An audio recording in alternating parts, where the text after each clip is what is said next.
This video is just a day in the life of me picking plants and doing natural dyeing. It's not meant as a teaching video, but I hope you enjoy it. At the end of the video, I show you the results of the dyeing. And if you've enjoyed this video, please like and subscribe.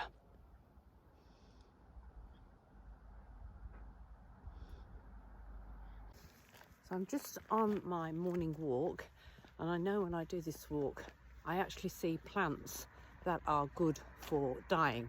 So I'm on the lookout this morning for some of those plants I can use. So this is a locust tree. It's just on the side of the road on the nature strip. So I'm going to pick a few of these. I've not used it before. I know a friend who has, and I'm going to try it out. It's a nice big leaf. I'm also looking for some dock leaves. There's not probably enough here, but this is what I'm looking for. And I'm seeing if I can find a bit of a wild place where there's some grown and I'm getting bigger leaves. So I'll keep my eye out for that. Blackberry dye is not very substantive, so it washes out quite easily, but it is good to play with because you can push the colour with the pH, and I do enjoy doing that. Here's another plum prunus tree, which actually looks really healthy. So I'm just going to pick a few of these leaves, and I will give this a go because I remember having good results with this. So I have some rosemary in my garden, so I'm going to pick this. This gives a nice yellow colour too. So I've just arrived at a little reserve where there's a few oak trees. So I'm going to try and find some acorns. And these are good as well as like a tan colour. They're really good for tannins, which help your dye stick. I've got a few. I've got like probably a few handfuls. I'm going to use those and see how I go with those. And I've got a few more at home. I'm probably about a month early picking these up, but there's a few to start with.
Turned it down.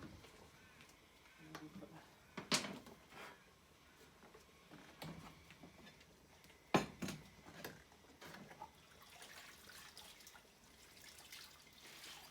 rid of the excess water.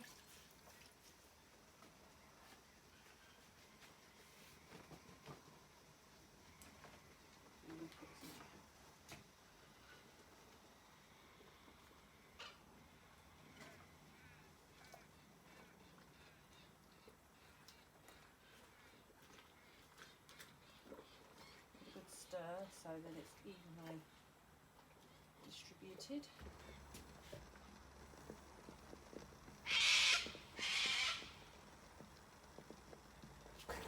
And on the linen I've got a really nice lemony colour.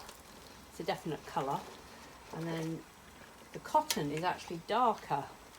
And that's interesting because usually what I find is that the cotton is lighter on these natural dyes, but that's really taken nicely.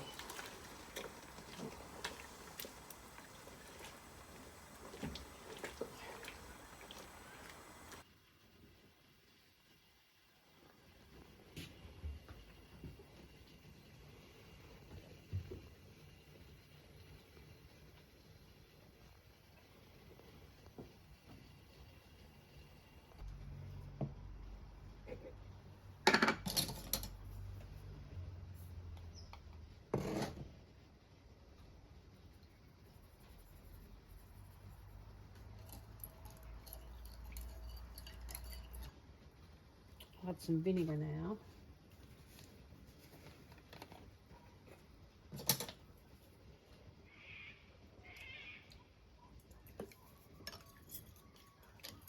That's actually gone paler, which is interesting.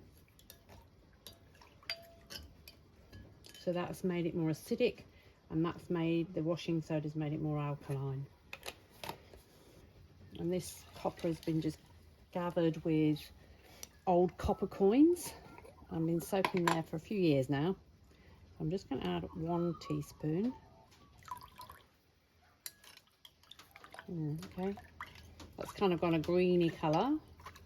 We'll see what colour how it affects the fabric if it's greener. The fabric.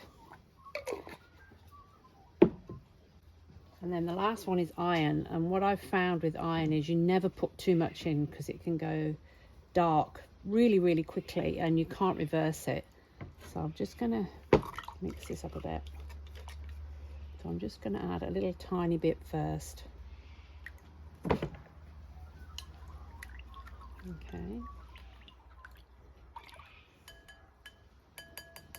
Add a bit more. I'll add a bit more. See how it has actually gone like a dark greeny colour? I'll just add a little bit more. Yeah, okay. All right, so I think they will be interesting to try. We've got definite differences in colour there.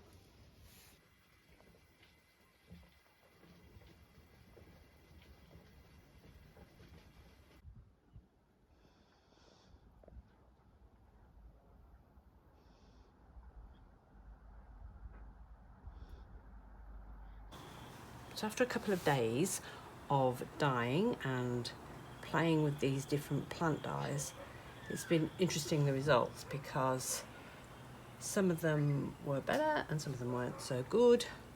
So I'll go through what I've got and how I've gathered the plant materials.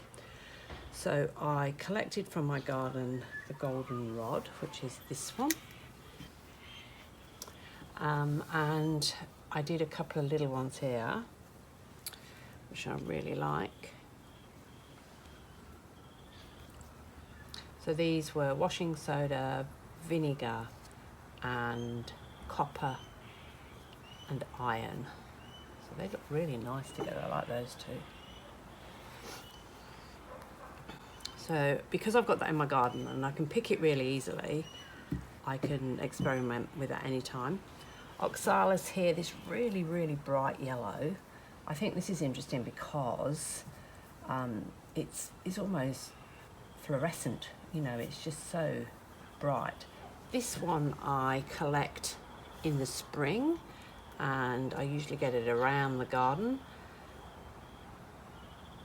And if I don't have time to use it, I will freeze it, so it freezes well. And this was actually some frozen dye liquid that I'd already used, and it looked like it still had colour, so I saved it and I froze it. So it's been in the freezer for over a year. And we needed some room in the freezer, so I thought I might take it out and use it.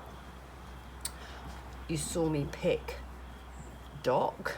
So the dock's interesting. I thought that would be stronger. We've got more here. And I have had stronger colours in the past than this. So that was a bit disappointing. Still okay, but yeah, a little bit disappointing. And I would probably try that again. As I've said before, the time of year will affect the the dye as well. So the moisture content in the plant and the way it goes through its life cycle throughout the year, the seasons and things will affect the colour. This is the prunus, so that red plum leaf that we picked. This is interesting. So we've got lots of greys here. This one's nice. So this green one is with copper, iron, that's iron, washing soda, so a bit more of a purpley look. And in the past I've got much stronger colours with this as well, but probably picked more in the spring than in the autumn. Now the low cut was interesting. So I've never used low cut before. Those big leaves, those big rubbery leaves, and these were quite pale, but what I really thought was if I left it overnight I'd probably get a much deeper colour, and I did. So this one was overnight and it's almost like a tangerine colour. That's a really interesting colour. And then these were ones that I post modified. So that was the washing soda, the vinegar, the copper and the iron. So they're quite strong, those colours. I'm not sure how substantive low cut is, but it kind of felt like it had got some substance that it could be quite colour fast. So I'll have to try that out as but yeah, that one's quite, so I might even dip that again and soak it overnight so I've got something a little bit more interesting, something a little bit more like this. So what plants do you use? I'd love to know what maybe is in your neighbourhood and what colours you get. Comment below.